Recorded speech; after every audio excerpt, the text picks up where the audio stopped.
There was a kid who no one noticed. Not in school, not online, not anywhere that mattered. Just a bedroom, a cheap chair, a glowing laptop screen, and a mind that refused to stop thinking about one thing: YouTube.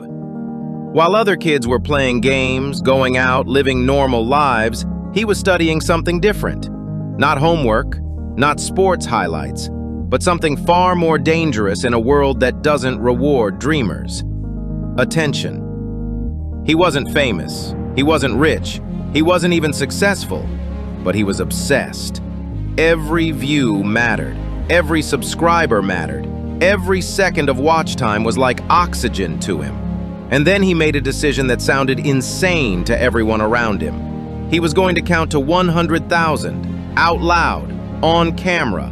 No edits that made it easy, no shortcuts that made it smart, just raw, exhausting persistence. Day after day, he sat in that room and counted.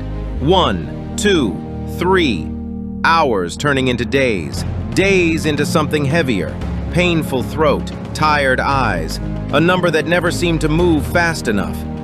People didn't understand. They laughed, they ignored him, they scrolled past, but he didn't stop.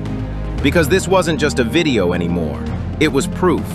Proof that if he suffered long enough, if he endured enough boredom, enough silence, enough failure, something had to change. And in the darkest moments when nobody was watching, he kept going anyway. Because he wasn't trying to go viral, he was trying to escape invisibility. Then something shifted.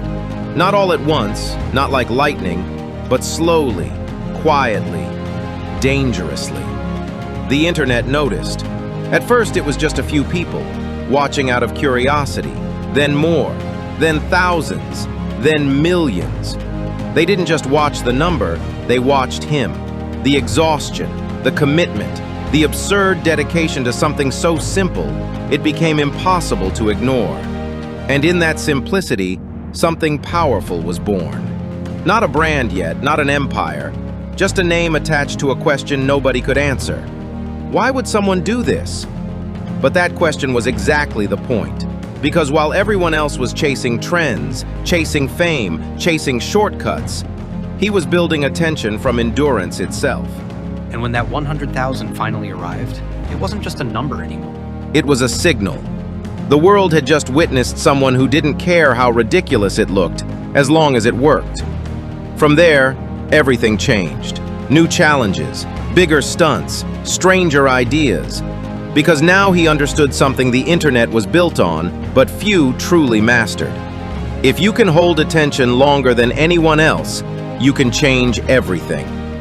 Years passed, and the boy in the bedroom was gone. In his place stood something else entirely.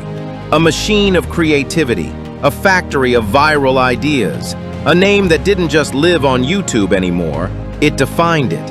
He was rewriting what videos could be, giving away houses, millions of dollars, private islands, entire businesses built around one idea. What if content could actually change lives? People called it crazy, then they called it genius. Then they couldn't ignore it anymore, because every upload wasn't just entertainment, it was an event. Hundreds of millions of subscribers, billions of views, a global audience that waited for every upload like a movie release. But even now, the origin story never changed.